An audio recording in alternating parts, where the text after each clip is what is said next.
formidlet fra den nye talerstolen, gamle talerstolen. Det altså slik at den opprinnelige talerstolen her i Nobel-instituttet tilbake, og derfor vil nå Nobels fredspris.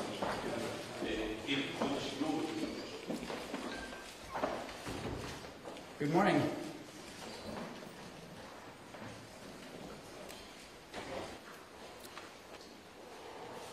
The Nobel Peace Prize 25 goes to a brave, gifted champion of peace, to a woman who keeps the flame of democracy burning amidst growing darkness. The Norwegian Nobel Committee has decided to award the Nobel Peace Prize for 2020 to Maria Corina Machado.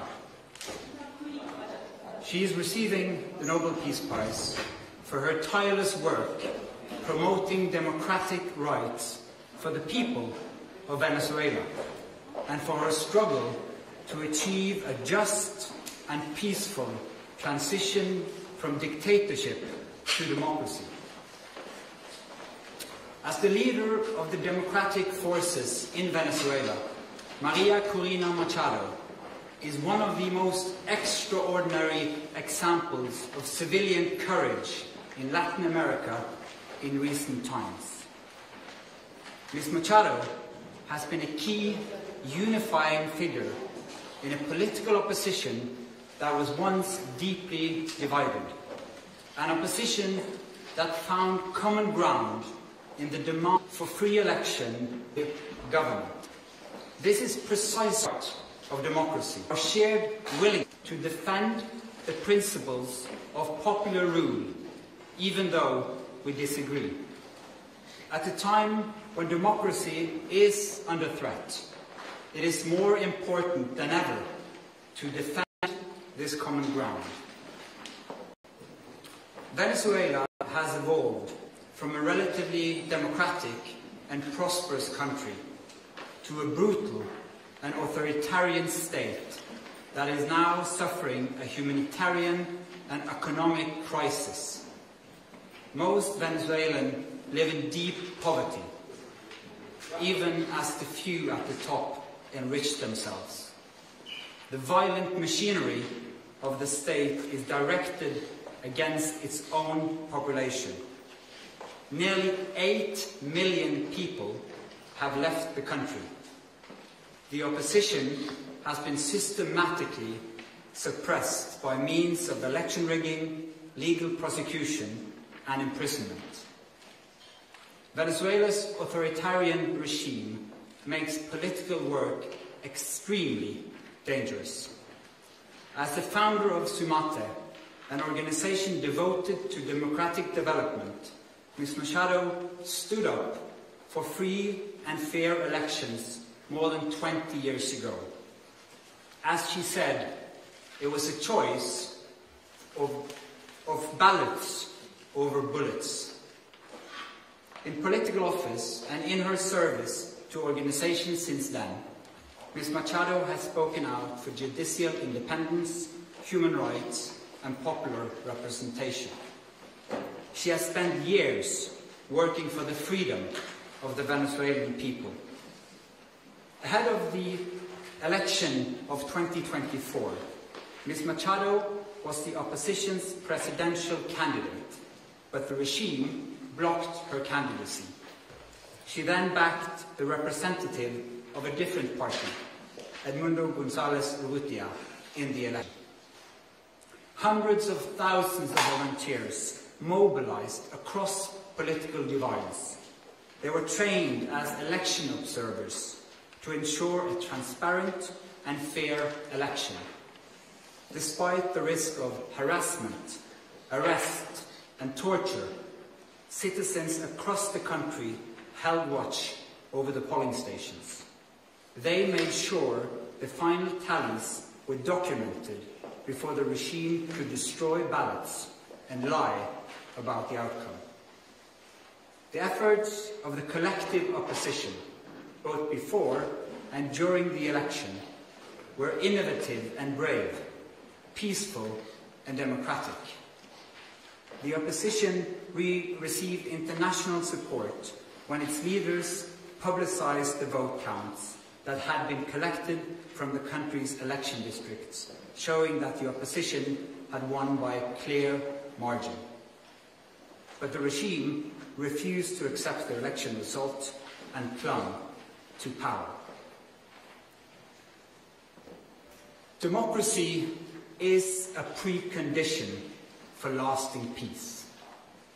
However, we live in a world where democracy is in retreat, where more and more authoritarian regimes are challenging norms and resorting to violence.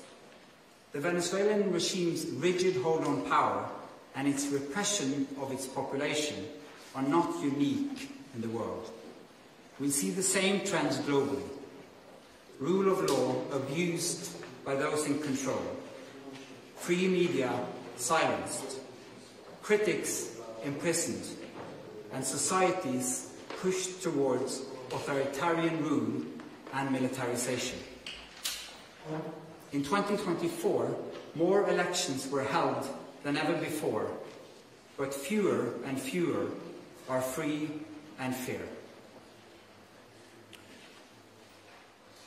In its long history, the Norwegian Nobel Committee has honored brave women and men who have stood up to repression, who have carried the hope of freedom in prison cells, on the streets, and in public squares, and who have shown by their actions that peaceful resistance can change the world.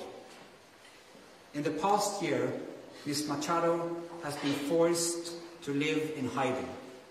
Despite serious threats against her life, she has remained in the country, a choice that has inspired millions. When authoritarians seize power, it is crucial to recognize courageous defenders of freedom who rise and resist. Democracy depends on people who refuse to stay silent, who dare to step forward despite grave risk, and who remind us that freedom must never be taken for granted, but must always be defended, with words, with courage, and with determination. Maria Corina Machado meets all the three criteria stated in Alfred Nobel's will for the selection of a Peace Prize. She has brought her country's opposition together. She has never wavered in resisting the militarization of Venezuelan society. She has been steadfast in her support for a peaceful transition to democracy. Maria Corina Machado has shown that the tools of democracy are also the tools of peace.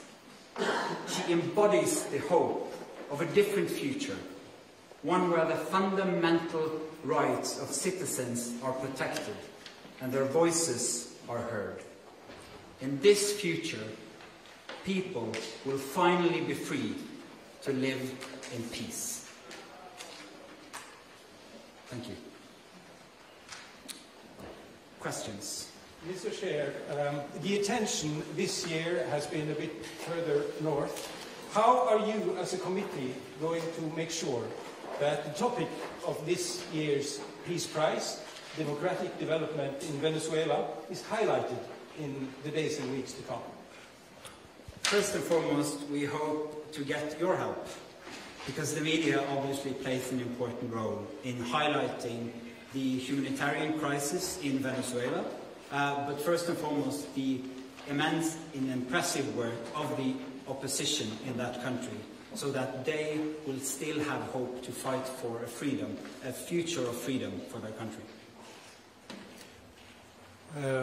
Congratulations to Maria Corina Machado and the committee on the decision. But during the past months, US President Donald Trump has repeatedly said he deserves the Nobel Peace Prize and he'd like to have it. He even said that it would be an insult to the United States if he doesn't get it. What does your, as chairman of the Nobel Peace Prize Committee, think of this, and how has this campaign-like activity by the president and his supporters, domestically and internationally, affected the deliberations and the thinking in the committee?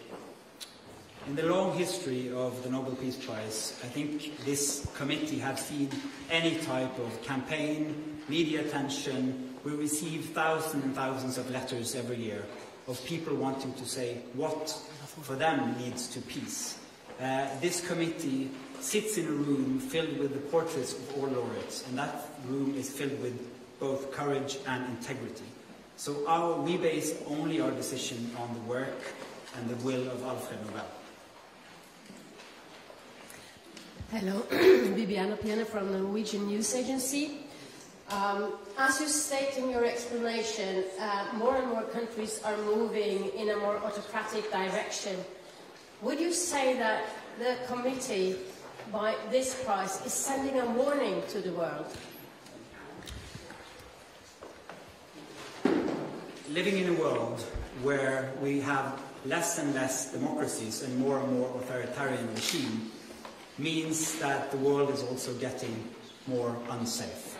And we believe that peace, democracy is a precondition for peace. And so, yes, that is the message to the world.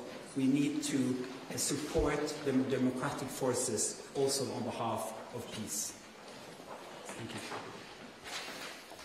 Mieszko Czarnecki, the Polish press agency PAP.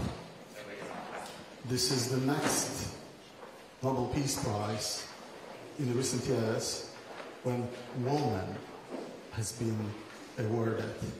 Do you feel that women all over the world and in certain countries play a significant or a certain role protecting democracy, taking into consideration the Iranian activist from 2023 and the Venezuelan democracy protector that has been just announced as a laureate? Thank you. Thank you. As quoted in the announcement texts, in the long history of the prize, brave women and men from around the world have stood up against repression again and again. That is a key element of the Peace Prize, and we've seen it once again, that Maria